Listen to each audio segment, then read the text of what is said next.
Hello, എല്ലാവർക്കും നമസ്കാരം. തേങ്ങ വറുത്തരച്ച കേരക്കറിയുടെ റെസിപ്പിയുമായാണ് ഞാനിന്നിവിടെ വന്നിരിക്കുന്നത്. കേര മാത്രമല്ല, ചൂരയോ മറ്റു കഷ്ണം മീനുകളോ അതെന്താണെങ്കിലും നമുക്കിതുപോലെ തന്നെ ഉണ്ടാക്കിയെടുക്കാം. വീഡിയോ കാണുമ്പോൾ ഇഷ്ടമാവുകയാണെങ്കിൽ എല്ലാവരും ഒന്ന് ലൈക്ക് ചെയ്ത് സപ്പോർട്ട് ചെയ്തേക്കണേ. ഒപ്പം തന്നെ എൻ്റെ ചാനൽ സബ്സ്ക്രൈബ് ചെയ്യാനും മറക്കരുതേ. അപ്പോൾ ഇതുണ്ടാക്കുന്നത് എങ്ങനെയാണെന്ന് കണ്ടിട്ട് വരാം. അതിനായിട്ട് നമുക്ക് ആദ്യം തന്നെ തേങ്ങ ഒന്ന് വറുത്തെടുക്കണം. അതിന് വേണ്ടിയിട്ടുള്ള പാൻ ഇവിടെ വെച്ച് കൊടുത്തിട്ടുണ്ട്. അതിലേക്ക് 2 ടേബിൾ സ്പൂൺ വെളിച്ചെണ്ണ ഒഴിച്ചു കൊടുത്തിട്ടുണ്ട്. വെളിച്ചെണ്ണ ഒന്ന് ചൂടായി വരുമ്പോൾ അതിലേക്ക് 1/2 ടീസ്പൂൺ പെരിഞ്ജീരകവും 1/2 ടീസ്പൂൺ കുരുമുളകും കൂടി ചേർത്ത് കൊടുക്കാം. ഒപ്പം തന്നെ കുറച്ച് കറിവേപ്പില കൂടി ചേർത്ത് നല്ലതുപോലെ തന്നെ ഒന്ന് ചൂടാക്കിയെടുക്കാം. ഇത് നല്ലതുപോലെ ചൂടായി കഴിയുമ്പോൾ ഇതിലേക്ക് തേങ്ങ ചേർത്ത് കൊടുക്കാം. ഞാനിവിടെ ഒരു വലിയ മുറി തേങ്ങയാണ് എടുത്തിരിക്കുന്നത്. അതുകൂടി ഇതിലേക്ക് ചേർത്ത് നല്ലതുപോലെ ഇതിനെ റോസ്റ്റ് ചെയ്തെടുക്കാം.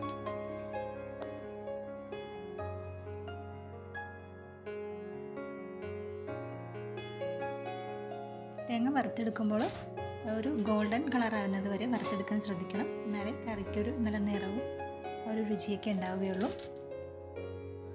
തേങ്ങ ഒരു 1/4 ഭാഗത്തോളം റോസ്റ്റാക്കി ഇട്ടിട്ടുണ്ട്. ഇനി ഇതിലേക്ക് നമുക്ക് പൊടികൾ ചേർത്ത് കൊടുക്കാം.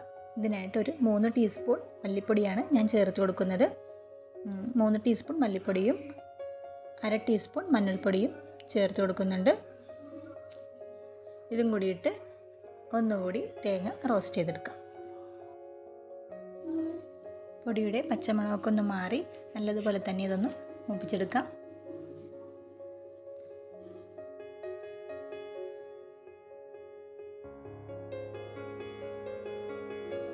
മല്ലിപ്പൊടിയൊക്കെ നല്ലതുപോലെ മൂത്ത് വന്നതിന് ശേഷം നമുക്കിതിലേക്ക് മുളക് പൊടി ചേർത്ത് കൊടുക്കാം. ഇതിനായിട്ട് 2 ടീസ്പൂൺ മുളക് പൊടിയാണ് ചേർത്ത് കൊടുക്കുന്നത്. എരിവുള്ള മുളക് പൊടിയാണ് കേട്ടോ ചേർത്ത് കൊടുത്തിരിക്കുന്നത്. നിങ്ങൾക്ക് എരിവ് വളരെ കുറവ് മതിയെങ്കിൽ 1 ടീസ്പൂൺ കാശ്മീരി മുളക് പൊടിയും 1 ടീസ്പൂൺ എരിവുള്ള മുളക് പൊടിയും കൂടി ചേർത്ത് കൊടുക്കാവുന്നതാണ്. ഇതും കൂടി ചേർത്ത് ഒന്നുകൂടി റോസ്റ്റ് ചെയ്തെടുക്കാം. പൊടികളൊക്കെ നല്ലതുപോലെ മൂത്ത് വന്നതിന് ശേഷം ഇതിലേക്ക് മറ്റു ചേരുവകളും കൂടി ഇട്ട് കൊടുക്കാം. ഇതിലേക്ക് ഒരു 6-7 ചെറിയ ഉള്ളി ഞാൻ ചേർത്ത് കൊടുക്കുന്നുണ്ട്. 2 കഷ്ണം ഇഞ്ചിയും 2-3 ചോള വെളുത്തുള്ളിയും കൂടി ഇട്ട് കൊടുക്കുന്നുണ്ട്. ഇതും കൂടി ചേർത്ത് നല്ലതുപോലെ തന്നെ ഒന്ന് റോസ്റ്റ് ചെയ്തെടുക്കാം.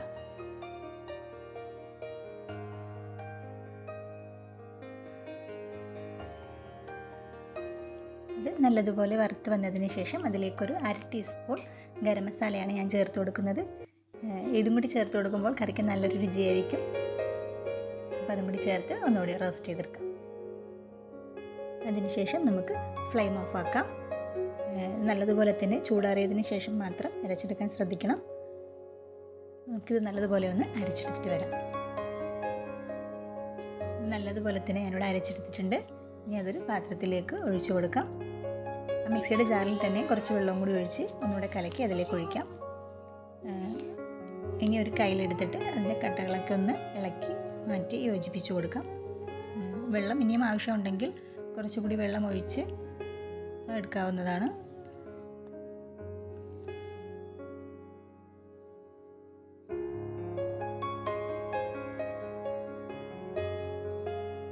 ഇതിലേക്ക് ഒരു വലിയൊരു തക്കാളി അരിഞ്ഞത് ഇട്ട് കൊടുക്കുന്നുണ്ട്. 3 പച്ചമുളകും കൂടി ചേർത്ത് കൊടുക്കുന്നുണ്ട്. നടുവിൽ പൊളിച്ചാണ് പച്ചമുളക് ചേർത്ത് കൊടുക്കുന്നത്. ഇതിലേക്ക് ഒരു 3 കുടംപുളിയാണ് ഞാൻ വെള്ളത്തിൽ നേരത്തെ തന്നെ സോക്ക് ചെയ്ത് വെച്ചിരുന്നതാണ്. അതും കൂടി ചേർത്ത് കൊടുക്കാം. പാകത്തിനുള്ള ഉപ്പും കൂടി ചേർത്ത് വീണ്ടും യോജിപ്പിച്ച് കൊടുക്കാം.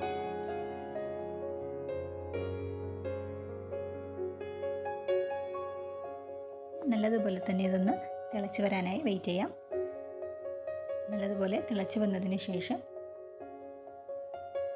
കഴുകി വെച്ചിരിക്കുന്ന മീനുകൾ കുറേശ്ശെയായി ഇതിലേക്ക് ഇട്ട് കൊടുക്കാം. മീനുകളെല്ലാം ഇട്ടതിന് ശേഷം നന്നായി തിളക്കുന്നതുവരെ വെയിറ്റ് ചെയ്തിട്ട് നല്ലതുപോലെ തിളച്ച് കഴിയുമ്പോൾ തീ ഒന്ന് കുറച്ച് വെച്ച് മീൻ വേവിച്ചെടുക്കാം.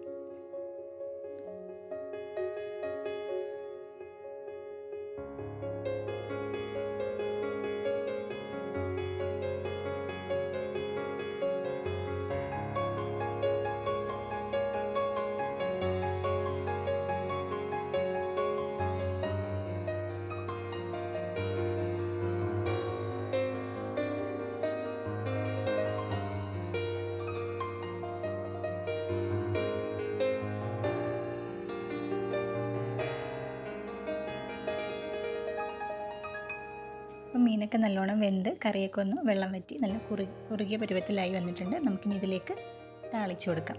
അതിനായിട്ട് ചെറിയൊരു പാൻ അടുപ്പത്ത് വെച്ചിട്ടുണ്ട്.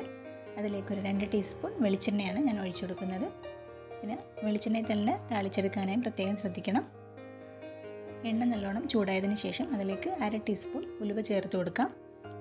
ഉലുവ നല്ലോണം പൊട്ടിയതിന് ശേഷം 1 ടേബിൾ സ്പൂൺ ചെറിയ ഉള്ളി അരിഞ്ഞതാണ് ഞാനിപ്പോൾ ഇട്ട് കൊടുക്കുന്നത്. ഇത് നല്ലതുപോലെ തന്നെ ഒന്ന് വഴറ്റിയെടുക്കാം. ഇത് നല്ലതുപോലെ തന്നെ ഒന്ന് മൊരിയിച്ചെടുക്കണം. അപ്പോൾ അത് നല്ലതുപോലെ മൊരിഞ്ഞ് കിട്ടിയിട്ടുണ്ട്. ഇനി ഇതിലേക്ക് കുറച്ച് കറിവേപ്പിലയും കൂടി ചേർത്ത് വഴറ്റിയെടുക്കാം. അതിനുശേഷം ഗ്യാസ് ഓഫാക്കാം. ഇനി ഇത് കറിയിലേക്ക് ഒഴിച്ചു കൊടുക്കാം. അപ്പോൾ കറിയിലേക്ക് ഒഴിച്ചു കൊടുക്കുന്നതിന് മുൻപായിട്ട് ഇതിലേക്കൊരു 1/2 ടീസ്പൂൺ എരിവില്ലാത്ത മുളക് പൊടിയാണ് ഞാൻ ചേർത്ത് കൊടുക്കുന്നത്. അതും കൂടി ചേർത്ത് ഇളക്കി കറിയിലേക്ക് ഒഴിച്ചു കൊടുക്കാം. ഇങ്ങനെ ചെയ്യുന്നത് കറിക്ക് ഒരു പ്രത്യേക കളർ കിട്ടാൻ കൂടി വേണ്ടിയാണ് അങ്ങനെ ചെയ്ത് കൊടുക്കുന്നത്. അപ്പോൾ ഇത്രയേ ഉള്ളൂ. വറുത്തരച്ച ചൂരക്കറി ഇവിടെ റെഡി ആയിട്ടുണ്ട്. നിങ്ങളും ഇതുപോലെ ഒന്ന് ട്രൈ ചെയ്ത് നോക്കണം. മറ്റൊരു വീഡിയോയുമായി വീണ്ടും കാണാം.